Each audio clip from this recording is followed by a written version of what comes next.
Good afternoon, welcome to good health. సంతానలేమితో బాధపడుతున్నారా? Infertility సమస్యను ఎలా అధిగమించవచ్చు? ఐయుఐ అంటే ఏంటి? ఐయుఐ ప్రొసీజర్ ఎవరికి సజెస్ట్ చేస్తారు? అలానే ఇన్ఫెర్టిలిటీ సమస్యలకు ఎటువంటి చికిత్స అందుబాటులో ఉందో మనకు తెలియజేయడానికి ఫెర్టినైన్ డాక్టర్ మౌనిక గారు మనతో పాటు ఉన్నారు. వారిని అడిగి మరిన్ని విషయాలు తెలుసుకుందాం. Hi doctor, good afternoon. Good afternoon అండి. డాక్టర్, ముందుగా చెప్పండి, ఒక కపుల్ కి ఇన్ఫెర్టిలిటీ ప్రాబ్లం ఉంది అని ఎప్పుడు నిర్ధారించుకోవాలి అండ్ డాక్టర్ని ఎప్పుడు కన్సల్ట్ అవ్వాల్సి ఉంటుంది? Okay, so first of all అండి, ఇప్పుడు మనకు diabetes, hyper tension, BP, heart problems, వీటన్నిటిని WHO వరల్డ్ హెల్త్ ఆర్గనైజేషన్ అన్న బాడీ వీటన్నిటిని కూడా డిసీజ్గా గుర్తించింది. అందుకనే మనం చూసినట్టయితే హాస్పిటల్స్ వెళ్తారు, ఏమన్నా ఆపరేషన్ అవసరం ఉన్నా, మెడికల్ ట్రీట్మెంట్ అవసరం ఉన్నా, అడ్మిషన్ అవసరం ఉన్నా ఆ పరిధిలో చూసుకొని ఇన్సూరెన్స్ అప్లై చేస్తారా లేదా అన్నది చూస్తూ ఉంటారు. అలానే ఇప్పుడు ఇన్ఫర్టిలిటీ ఎంత ఎక్కువగా వైడ్ స్ప్రెడ్గా ఉంది అంటే అమాంగ్ కపుల్స్, దాన్ని కూడా WHO వాళ్ళు ఒక డిసీజ్గా గుర్తించడం జరిగిందనమాట. ఎంత అంటే almost among the diseases 4th or 5th పొజిషన్లో ఉంది ఎట్ ప్రెజెంట్.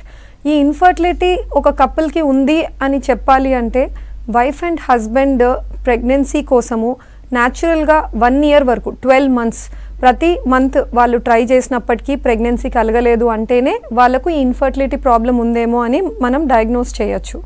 దాంట్లో కూడా వైఫ్కి పీరియడ్స్ ఆ 12 monthsలో రెగ్యులర్గా రావాలి అండ్ భర్త భార్య కలిసేటప్పుడు సెక్షువల్ యాక్టివిటీలో ఎటువంటి డిస్ఫంక్షన్స్ ఉండదు. డిస్ఫంక్షన్ అంటే నా మీనింగ్ భర్తకు అంగం గట్టిపడడంలో కష్టం ఉండడం, లేదా పెనట్రేషన్ యాక్ట్లో ఏదైనా ఇబ్బంది ఫేస్ చేస్తూ ఉండడం, ఇటువంటి ప్రాబ్లమ్స్ లేకున్నప్పటికీ 1 yearకి కూడా వాళ్ళకు ప్రెగ్నెన్సీ కలగలేదు అంటేనే ఇన్ఫర్టిలిటీ ప్రాబ్లం ఉంది అని గుర్తిస్తాము. ఇదే విధంగా లేడీ వయసు ఎక్కువ ఉన్నప్పుడు 35+ ఉన్నప్పుడు అడ్వాన్స్ స్టేజ్ ఉన్న లేడీస్కి 1 year కాదు 6 months వరకే వెయిట్ చేయమని చెప్తామండి. 6 monthsకి కూడా ప్రెగ్నెన్సీ పాజిటివ్ రాలేదు అంటే నియరెస్ట్ ఫర్టిలిటీ సెంటర్ వాళ్ళు కన్సల్ట్ అవ్వాల్సి ఉంటుంది. ఓకే డాక్టర్, ఇన్ఫర్టిలిటీ ప్రాబ్లం ఉంది అని డయాగ్నోస్ అయిన తర్వాత వాళ్ళకి ఎలాంటి ట్రీట్మెంట్ ఆప్షన్స్ ఉంటాయి? నా treatment options, first diagnosis evaluation జరుగుతుందండి. ఇవాల్యుయేట్ చేసిన తర్వాత ఏ కపుల్కి ఎటువంటి ట్రీట్మెంట్ అవసరం అన్నది డిసైడ్ చేస్తాం. కొంతమంది రేర్గా ఏమవుతుందంటే మేజర్ ప్రాబ్లమ్స్ ఉండకపోవచ్చు, లైక్ ఐ సెడ్ సెక్షువల్ డిస్ఫంక్షన్లో ఇష్యూస్ ఉన్నాయి అంటే simple counselling and certain suggestions ద్వారా వాళ్ళకు ప్రెగ్నెన్సీని న్యాచురల్గా కూడా తెప్పించడం జరగచ్చు. లేదు ప్రాపర్ ట్రీట్మెంట్ అవసరము, నిజంగా వాళ్ళు ఇన్ఫర్టిలిటీ అన్న సమస్యతో బాధపడుతున్నారు, అప్పుడు వాళ్ళకి గుడ్ల సంఖ్య ఎలా ఉంది, ఎగ్ కరెక్ట్గా రిలీజ్ అవుతుందా లేదా, గర్భసంచి 2 వైపులా ఉన్న ట్యూబ్స్ బాగున్నాయా లేదా, వీర్య కణాల పరీక్ష ఎలా ఉంది, ఇవి చూసుకున్న తర్వాత 3 ట్రీట్మెంట్స్లో మేము కేటగరైజ్ చేస్తాం. ఫస్ట్ ట్రీట్మెంట్ ఓవ్యులేషన్ ఇండక్షన్ అని అంటాము, second IUI, third IVF. First ovulation ఇండక్షన్లో పెద్దగా ఇన్వాల్వ్మెంట్ ఇంటర్ఫియరెన్స్ ఉండదండి. ఫ్రమ్ క్లినీషియన్ ఆస్పెక్ట్ మేము పీరియాడిక్ స్కాన్స్ చేస్తాము, ఎగ్ని మానిటర్ చేసుకుంటాము. ఎగ్ రిలీజ్ అయింది అని తెలిసిన టైంలో వాళ్ళకు బెస్ట్ టైం ఏది హస్బెండ్ వైఫ్ కలిసి న్యాచురల్గా ట్రై చేయడానికి అన్నది అడ్వైస్ చేసి సపోర్ట్ మెడికేషన్ మాత్రమే పెట్టడం జరుగుతుంది. This is the most basic form of treatment that we infertility consultants offer. Now second, let's say ఇది 5-6 times ట్రై చేశారు, అయినప్పటికీ ప్రెగ్నెన్సీ అన్నది కలగలేదు, అప్పుడు we move up next step, that is IUI, intra uterine insemination అంటాం. దీంట్లో వైఫ్కి periodic స్కాన్స్లో ఎగ్ని ఫాలో అయ్యి ఎగ్ రిలీజ్ అయింది అని తెలిసిన రోజు హస్బెండ్ సెంటర్లో ప్రొవైడ్ చేసిన శాంపిల్ని డబుల్ డెన్సిటీ గ్రేడియంట్ సెంట్రిఫ్యూగేషన్ అన్న మెథడ్ ద్వారా ప్రాసెస్ చేసి డెడ్ స్పర్మ్స్, అనవసరమైన డెబ్రీని సపరేట్ చేసేసి తీసేసి ఓన్లీ లైవ్ మూవింగ్ స్పర్మ్స్ ఫ్రాక్షన్ని మేము తన గర్భసంచిలో డిపాజిట్ చేస్తాం ఆ రోజు. దాన్ని IUI అంటారు. ఇది కూడా వర్కౌట్ అవ్వని కపుల్స్లో మేము టెస్ట్ ట్యూబ్ బేబీ పద్ధతి IVFకి వెళ్లాల్సి వస్తుంది. ఓకే డాక్టర్, అయితే IUI ప్రొసీజర్ ఎవరికి సజెస్ట్ చేస్తారు, ఎలాంటి వాళ్ళకి? నౌ IUIకి ఇండికేషన్స్ చాలా వేగ్గా ఉంటాయండి. లైక్ 1 ఇండికేషన్ విల్ బి నేను అన్నట్టు అన్ఎక్స్ప్లెయిన్డ్ ఇన్ఫర్టిలిటీ. ఎక్కడైతే ప్రాబ్లం ఏంటి మేజర్గా మనం ఏం గుర్తించలేకున్నామో అయినప్పటికీ ట్యాబ్లెట్స్తో చిన్న ట్రీట్మెంట్ ఓవ్యులేషన్ ఇండక్షన్లో వాళ్ళకి ప్రెగ్నెన్సీ రాలేదు అన్నప్పుడు IUIకి వెళ్తామండి. సెకండ్ వచ్చేసి సీరో డిస్కార్డెంట్ కపుల్స్ అని అంటాం. సీరో డిస్కార్డెంట్ కపుల్స్ అంటే ఎయిడ్స్ లాంటి ఇన్ఫెక్షన్ హస్బెండ్లో ఉంది, వైఫ్లో లేదు, ఇట్లా ఒకరికి ఇన్ఫెక్షన్ ఉంది ఒకరికి లేదు. ఇటువంటి సమయంలో న్యాచురల్గా కలిస్తే హస్బెండ్ వీర్య కణాల శాంపిల్ లేడీ గర్భసంచిలో పడినప్పుడు ఆ లిక్విడ్ పార్ట్లో ఈ ఎయిడ్స్ వైరస్ అన్నది మ్యాక్సిమం మోస్ట్ పాపులేటెడ్ ఉంటుంది. మనం ఆ రిస్క్ ట్రాన్స్మిషన్ ఆఫ్ ఇన్ఫెక్షన్ వైఫ్కి రాకుండా లేదా పిండంకి ట్రాన్స్ఫర్ అవ్వకుండా రిస్క్ని మేజర్ అమౌంట్లో మనం తగ్గించేయాలని ప్రయత్నంతో కూడా ఐయుఐ చేస్తామండి. బికాజ్ ఐయుఐలో హస్బెండ్ ఇచ్చిన శాంపిల్ని యాజ్ ఇట్ ఈస్ డ్రాప్ చేయడం జరగదు. మనం దాన్ని ప్రాసెస్ చేసి ఈ సిమైనల్ ప్లాస్మా అనేది చాలా మటుకు మనం తగ్గించేస్తాం. దానివల్ల వాళ్ళకు ఆ వైరల్ లోడ్ అనేది బాగా తగ్గిపోతుంది. So sero discordant couple. Third వచ్చేసి సింగిల్ సైడ్ ట్యూబ్ బ్లాక్, అంటే బోత్ ట్యూబ్స్ ఓపెన్ లేవు, వన్ సైడ్ ట్యూబ్ బ్లాక్ ఉంది, ఒక సైడ్ ట్యూబే ఓపెన్ ఉంది. సో లక్కీగా మనకి ఏ మంత్లో అయితే ట్యూబ్ ఓపెన్ ఉన్న సైడ్ ఎగ్ రిలీజ్ అవుతుందో we want to increase the chances of pregnancy. So అట్లాంటి సందర్భాల్లో కూడా ఐయుఐని ఎంచుకుంటాము. అండ్ ఫోర్త్ వచ్చేసి ఎండోమెట్రియోసిస్. గర్భసంచి లోపల ఉండాల్సిన పొర వెళ్ళి బయట అంతా ట్యూబ్స్ మీద ఓవరీస్ మీద కూర్చున్నందువలన ట్యూబ్ లోపల అనాటమీ ఎలా ఉంది, కరెక్ట్గా అండాశయం మీద కూర్చొని ఉందా, పిక్ చేయగలుగుతుందా లేదా, మేబీ దానికి కొంచెం హెల్ప్ అవసరము, అప్పుడు ఐయుఐకి తీసుకెళ్తామండి. బికాజ్ ఐయుఐలో మనం కణాల శాంపుల్ని పైన గర్భసంచిలో వేస్తున్నాం కాబట్టి ఎగ్కి కొంచెం క్లోజర్గా వేస్తాం. And last is slight male factor subfertility. Counts బ్రహ్మాండంగా ఏం లేవు, అలా అని మరీ తక్కువగా ఏం లేవు, మిడ్వే ఉన్నాయి గ్రే జోన్లో. అప్పుడు పెద్ద ట్రీట్మెంట్స్ ఐవీఎఫ్ లాంటివి వద్దనుకున్న వాళ్ళకి ఐయుఐ ట్రీట్మెంట్ ఒక సేవియర్ లాగా ఉంటుంది. ఓకే డాక్టర్, కాల్ తీసుకుందాం. రఘు గారు చెప్పండి, మీ ప్రాబ్లం ఏంటి చెప్పండి, డాక్టర్ ఉన్నారు, మాట్లాడండి.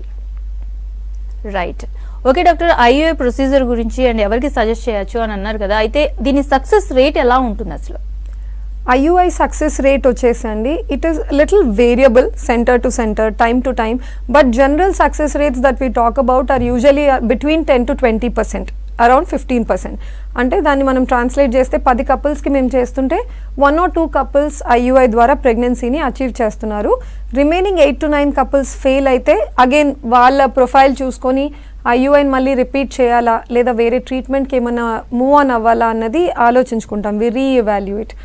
ఈ IUI cycles like I said 1 time, కొంతమంది 2 times, కొంతమంది 3 times కూడా చేయించుకుంటూ ఉంటారు.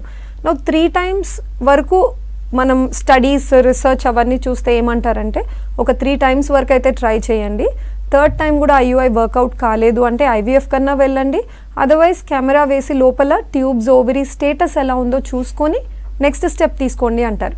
Reason why they decided this 3 అన్న నంబర్, దిస్ గోల్డెన్ నంబర్ ఎలా వచ్చింది అంటే నేను అన్నట్టు per cycle IUI success rate 15% ఉండొచ్చు, బట్ థర్డ్ సైకిల్ వరకు వెళ్ళినప్పుడు మీ క్యూమ్యులేటివ్ సక్సెస్ రేట్ 25 to 30% పోతుంది. దీని మీనింగ్ ఏంటి అంటే అందరూ ఎవరైతే ఐయుఐలో కన్సీవ్ అయ్యారో వాళ్ళందరినీ ఒక చోట చేరుస్తే వితౌట్ థింకింగ్ ఫస్ట్ ఐయుఐలో వచ్చిందా, సెకండ్ ఐయుఐలో వచ్చిందా, థర్డ్ ఐయుఐలో వచ్చిందా, ఇవన్నీ ఆలోచించకుండా వాళ్ళందరినీ ఒక చోట చేరిస్తే almost we are seeing 25 to 30% couples ఎవరైతే ఈ ప్రెగ్నెన్సీని ఐయుఐ ద్వారా అచీవ్ చేశారు. అందుకని దేసే థర్డ్ ఐయుఐ వరకు ట్రై చేయమని. బట్ థర్డ్ ఐయుఐలో కూడా ఫెయిల్ అయితే దెన్ సక్సెస్ రేట్స్ పడిపోవడం స్టార్ట్ అవుతాయండి.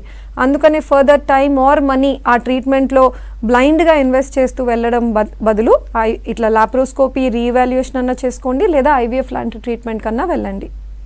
డాక్టర్ నెక్స్ట్ కాల్ తీసుకుందాం. రాంబాబు గారు చెప్పండి, మీ ప్రాబ్లం ఏంటి చెప్పండి. డాక్టర్ ఉన్నారు, మాట్లాడండి. చెప్పండి సార్. రాంబాబు గారు డాక్టర్ ఉన్నారు, మాట్లాడండి, మీ ప్రాబ్లం ఏంటో చెప్పండి. మేడం గారు, నేను ఆల్రెడీ ఇది ఐవీఎఫ్ కి లాస్ట్ టైం 59 వైజాగ్ వెళ్ళాను. ఓకే అండి. వైజాగ్ వెళ్ళాను మేడం. ఓకే అండి. లాస్ట్ టైం వైజాగ్ వెళ్తే 59 లో ఆల్రెడీ చూపించుకున్నాను. టెస్టులు చేయమని చెప్పారు మేడం. వైఫ్ అండ్ హస్బెండ్ ఇద్దరు కూడా వెళ్ళాము. ఓకే అండి. వెళ్ళిన తర్వాత టెస్టులు తీసుకోమని చెప్పారు మేడం. మేము టెస్టులు ఆల్రెడీ చేసుకోకుండా ఆండ్రాలజిస్ట్ దగ్గరికి వెళ్ళాం మేడం. ఓకే. ఆండ్రాలజిస్ట్ దగ్గరికి వెళ్ళాం మేడం. ఆండ్రాలజిస్ట్ దగ్గరికి వెళ్ళిన తర్వాత ఆయన స్పెర్మ్ కౌంట్ చేశారు మేడం. ఓకే అండి. స్పెర్మ్ కౌంట్ చేసిన తర్వాత ఆల్రెడీ సెల్స్ 0 కౌంట్ ఉంది, అసలు సెల్స్ లేవు. ఓకే. అప్పుడేమో ఓన్లీ ట్యూబ్స్ అదే టెస్టిస్ లో మాత్రమే సెల్స్ ఉన్నాయి. దాని ద్వారా మీకు ఐవీఎఫ్ అవుతుంది, ఐయుఐ అయితే అవ్వదు అని చెప్పారు మేడం. ఓకే అండి. ఐవీఎఫ్ ఆప్షన్ ఉంది అని చెప్పారు మేడం. మీరు ఐవీఎఫ్ కి ప్రిపేర్ అవ్వాలనుకుంటే ప్రాసెస్ చెప్పి మీరు రావాలనుకుంటే రండి అని చెప్పారు మేడం. టైం ఇచ్చారు మాకు. Okay sir. మేము ఇంట్లో మాట్లాడి ప్లాన్ చేసుకుని వస్తామని చెప్పారు మేడం. ఓకే అండి. ఇప్పుడు నేను ఐయుఐ ద్వారా నాకు ఏమైనా ఛాన్సెస్ ఉంటుందా అని మేడం గారితో మాట్లాడదామని చేస్తాను మేడం. షూర్ అండి. సో ఇప్పుడు మేము కణాల పరీక్ష, వీర్య కణాల పరీక్ష చేసినప్పుడు నేను చెప్పాను కదండి, ఐయుఐ యూజువల్గా మేము మైల్డ్ ఫ్యాక్టర్ ఇన్ఫర్టిలిటీ, అంటే కణాలు మరీ నార్మల్ రేంజ్ లేవు, అలా మరీ తక్కువ లేవు, గ్రే జోన్లో ఉన్నప్పుడు మేము ఐయుఐ ఎంచుకుంటాం. ఇప్పుడు పూర్తిగా జీరో కౌంట్ వచ్చినప్పుడు ఏమవుతుందంటే సార్, ఐడియల్ మేము అట్లీస్ట్ 10 million per ml కంటే ఎక్కువ ఉంటే బాగుంటుంది ఐయుఐ చేయాలి అంటే అని చెప్తాం. నార్మల్ కాన్సన్ట్రేషన్ 16 and above వస్తుంది. పూర్తిగా జీరో వచ్చాయి అన్నప్పుడు మీకు రేపు సరే మీరు ఒప్పుకున్నారు, బీజంలో సూది వేసి కణాలు రిట్రీవల్కి వెళ్ళారే అనుకోండి, అండ్ కణాలు వచ్చాయే అనుకుందాం. మనకు అటువంటి ప్రొసీజర్లో వచ్చే కణాలు లక్షల్లో కోట్లల్లో మనం రిట్రీవల్ రావండి. బీజంలో సూది వేసి తీసినప్పుడు మేము మైక్రోస్కోప్ కింద వెతుక్కుంటాం. మేము ఎలా ఇస్తామంటే, ఒక ప్రతి హై పవర్ ఫీల్డ్లో 10 కణాలు కనపడుతున్నాయి, 15 నుంచి 20 కణాలు కనపడుతున్నాయి, అటువంటి నంబర్స్ చెప్తాం. మేము లక్షల్లో కోట్లల్లో రిట్రీవ్ చేయలేమన్నమాట. అందుకనే రేపు మీరు టెస్టిస్లో నీడిల్ వేసి స్పర్మ్స్ తీసుకున్నా కూడా ఆ స్పర్మ్స్ ఐయుఐలో వాడడం ఈజ్ నాట్ అ పాసిబిలిటీ. అప్పుడు ఐవీఎఫ్లో వెళ్ళినప్పుడు వైఫ్కి సర్టన్ నెంబర్ ఆఫ్ ఎగ్స్ మేము బయటికి తీసుంటాం, 10 eggs 15 eggs తీస్తాం. సో అందుకని ఎగ్జాక్ట్గా ఆ నంబర్కి తగ్గ ఇనఫ్ నెంబర్ ఆఫ్ స్పర్మ్స్ మీ బీజం నుంచి దొరికినట్టయితే మీరు ఐవీఎఫ్ పరంగా వెళ్తే ట్రీట్మెంట్ ఇట్స్ ఆల్వేస్ బెటర్ అండి. ఐయుఐలో నేను అన్నట్టు టిసా, ఈ టెస్టిస్లో నీడిల్ వేసి రిట్రీవ్ చేసిన స్పర్మ్స్ని మీరు ఐయుఐకి యూస్ చేయకూడదండి. జీరో కౌంట్ 1 time కాదు, యూజువలీ 2 times కూడా మేము క్రాస్ చెక్ చేసుకుంటాం సెమెన్ అనాలిసిస్. 2 సార్లు కూడా ఎజోస్పర్మియా ఉన్నాయంటే టైప్స్ ఉంటాయి. ఒకటి అబ్స్ట్రక్షన్ వల్ల రావడం, బయటకు వచ్చే దారిలో అడ్డంకు వల్ల. ఇటువంటి ప్రాబ్లం మీలో ఉన్నట్టయితే బ్లడ్ టెస్ట్ అన్నీ నార్మల్ ఉంటాయి. అప్పుడు నియర్లీ 80-90% ఛాన్సెస్తో మీరు ట్రై చేసినట్టు రిట్రీవల్ కోసం.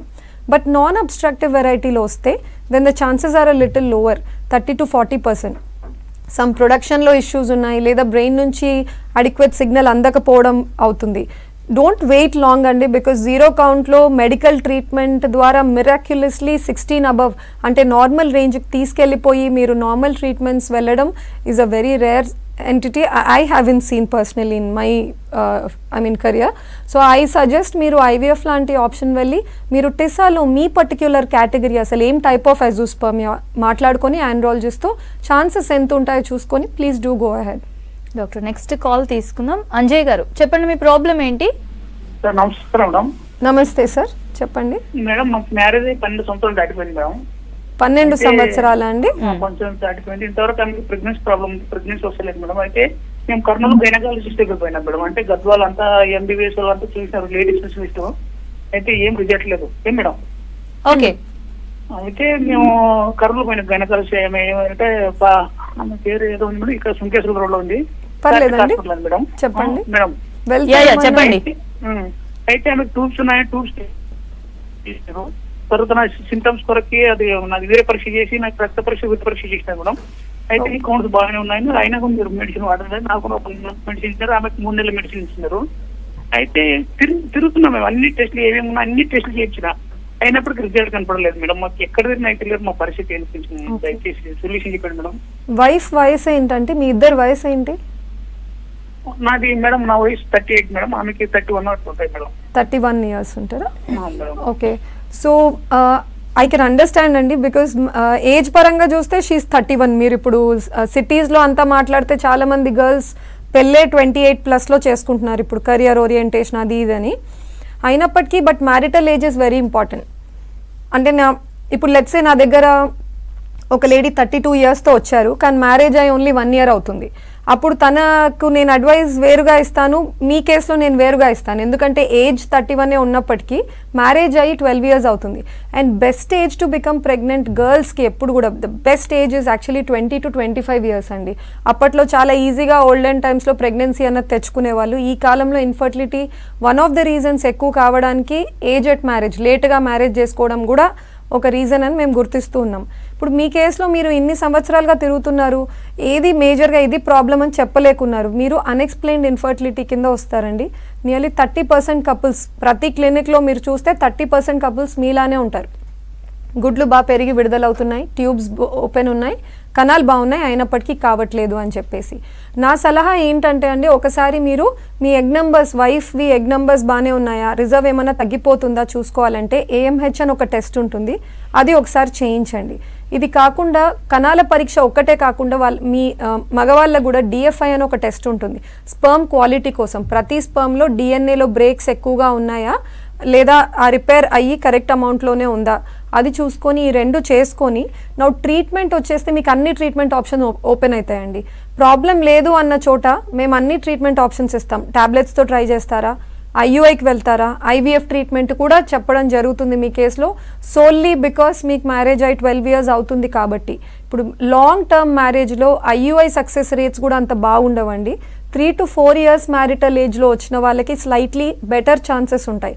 సో నా సజెషన్ ఏంటంటే ముందు ఒకసారి మీరు వచ్చైతే కలవండి. Like I said right no మాకు consultation and first scan is anyway free. So మీరు వచ్చి ఒకసారి రివ్యూ అయితే will give you some suggestion. ఆ తర్వాత మీరు కంటిన్యూ అవుదామా లేదా అనేది మీరు ఆలోచించుకోవచ్చు. ఓకే డాక్టర్, నెక్స్ట్ కాల్ తీసుకుందాం. రఘు గారు చెప్పండి, మీ ప్రాబ్లం ఏంటి చెప్పండి. డాక్టర్ ఉన్నారు, మాట్లాడండి. రఘు గారు మీ ప్రాబ్లం ఏంటో చెప్పండి, డాక్టర్ ఉన్నారు. ఎస్ చెప్పండి, డాక్టర్ గారు వింటున్నారు, చెప్పండి. ఓకే ఓకే మేడం, అయితే 3 years. ఓకే, అయితే మీరు చూపిస్తా ఉంటే ఆల్రెడీ కౌన్సిల్ మేడం బెడ్ వచ్చింది. ఓకే, వచ్చి 3 నెలలకి మళ్ళీ యాక్సిడెంట్ అయింది మేడం. ఇప్పుడు మళ్ళీ ఒక చూపిస్తుంటే ఆ అమ్మాయికి నీటి పొడుగు ఎంత అవుతున్నారు. ఓకే, ప్రెగ్నెన్సీ న్యాచురల్గా వచ్చిందా అండి ఫస్ట్ ఇది? Hello hello yeah, first pregnancy natural గానే వచ్చిందా అండి? 1 year. ఓకే అండి. సో ప్రెగ్నెన్సీ ఎవరికైనా లేడీకి అండి, ఇప్పుడు పర్టిక్యులర్గా సమస్యలేమి ప్రాబ్లంతో బాధపడుతున్న వాళ్ళే అని ఏం కేటగిరీ ఉండదు. ఎవరికైనా కూడా లేడీస్కి ప్రెగ్నెన్సీ వచ్చాక ప్రతి ప్రెగ్నెన్సీలో 10 to 15% మిస్క్యారేజ్ అంటే అబార్షన్ అయ్యే రిస్క్ అన్నది ఉంటుంది, ఎక్కువగా మొదటి 3 నెలల్లో. ఎందుకు ఇది జరుగుతుంది అంటే ఒక గుడ్డు కణం కలిసి పిండం తయారైన తర్వాత గర్భసంచి దాన్ని అతుక్కొని ఇచ్చిన తర్వాత కూడా పిండంలో ఏదైనా జన్యుపరంగా లోపాలున్నా అది ముందుకు వెళ్ళలేదు. సో అది అబార్షన్ లాగా దారి తీస్తుంది అనమాట. సో సింగిల్ అబార్షన్కే మేము ఇవాల్యుయేట్ చేయాలని చూడమండి.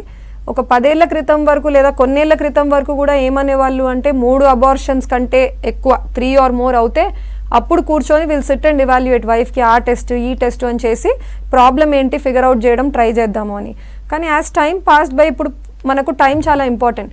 లేట్గా పెళ్ళిళ్ళు చేసుకుంటున్నారు కాబట్టి 3 మిస్క్యారేజెస్ అయిన తర్వాత కూర్చొని ఇవాల్యుయేట్ చేయాలని అనుకోవట్లేదు.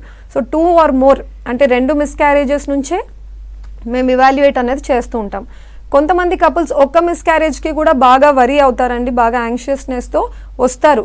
బిఫోర్ నెక్స్ట్ ప్రెగ్నెన్సీ ముందే మేము ఏమైనా జాగ్రత్తలు తీసుకుంటే మళ్ళీ ఇదే ప్రాబ్లం రిపీట్ అవ్వకుండా ఉంటుందా అని చెప్పి వస్తారండి. 100% ప్రాబ్లం ఏంటి అని ఐడెంటిఫై చేసి నెక్స్ట్ మంత్ ఫుల్ ప్రూఫ్గా మీకు ఏం కాదు అని చెప్పాలి అంటే ఇట్ ఈస్ వెరీ ఇంపాసిబుల్. ప్రయత్నం ఖచ్చితంగా చేస్తాం. ఏం చేస్తామంటే జన్యుపరంగా టెస్టింగ్ చేసుకుంటాం భర్త భార్యది, చూసుకొని కొన్ని మెడికేషన్ సపోర్ట్ అవి పెడతామండి. పీసీఓడి వల్లనే అబార్షన్ అయింది అని ఏమి ఉండదండి, చాలామందికి పీసీఓడి అవన్నీ ఉంటాయి. ఈ నీటి బుడగల సమస్య ముందు లేదు, ఏమన్నా ఇప్పుడు మిస్క్యారేజ్ తర్వాత వచ్చిందా అంటే దట్ కుడ్ బి బికాస్ వైఫ్లో ఏమన్నా weight variations, thyroid problems, prolactin hormone disturbances ఏమన్నా ఉన్నాయా చూసుకోవాల్సి ఉంటుంది. డయట్ ఎక్సర్సైజెస్ ద్వారా దీన్ని మనం కంట్రోల్ చేసుకోవచ్చు. నీటి బుడగల సమస్య వల్ల మీ వైఫ్కి కరెక్ట్గా పీరియడ్స్ రావట్లేదు అంటే మాత్రం మీరు కనీసం ట్యాబ్లెట్స్తో ఒక ఎగ్ గ్రోత్ అవుతుందా లేదా అన్నది మీ దగ్గర ఉన్న ఫర్టిలిటీ సెంటర్లో చూపించుకోండి ఒకసారి. ఇర్రెగ్యులర్గా ఉన్నప్పటికీ మీరు దాన్ని ఇగ్నోర్ చేశారంటే మోస్ట్లీ ఒక ఎగ్ పెరిగి టైంకి విడుదల అవ్వట్లేదేమో, సో మీకు ప్రెగ్నెన్సీకి ట్రై చేయడానికి కూడా ఛాన్సెస్ ఉండవు అప్పుడు. డాక్టర్, అయితే ఐయుఐ ప్రొసీజర్ చేయడానికి కరెక్ట్ టైం ఏంటి? పీరియడ్ ఒక లేడీకి వచ్చిన రోజు ఫస్ట్ డే ఆఫ్ పీరియడ్ని Day 1 అంటామండి. That is how we count Day 2, Day 3 అలా వెళ్తూ పోతాం. మేము Day 2 to Day 5 మధ్యలో స్కాన్స్కి రమ్మని చెప్తాం ప్రిఫరబుల్లీ. ఎందుకంటే అప్పుడు ఎగ్స్ అన్ని చిన్నగా ఉంటాయి, ఆ మంత్కి పెరగాల్సిన ఎగ్ ఇంకా బాడీ రిక్రూట్ చేసుకొని ఉండదు, సెలెక్ట్ చేసుకొని ఉండదు. It's a very base line state, best time to do scan. So ఆ టైం పిలిచి స్కాన్ చేసుకొని తనకు మాత్రలు ఇస్తాం.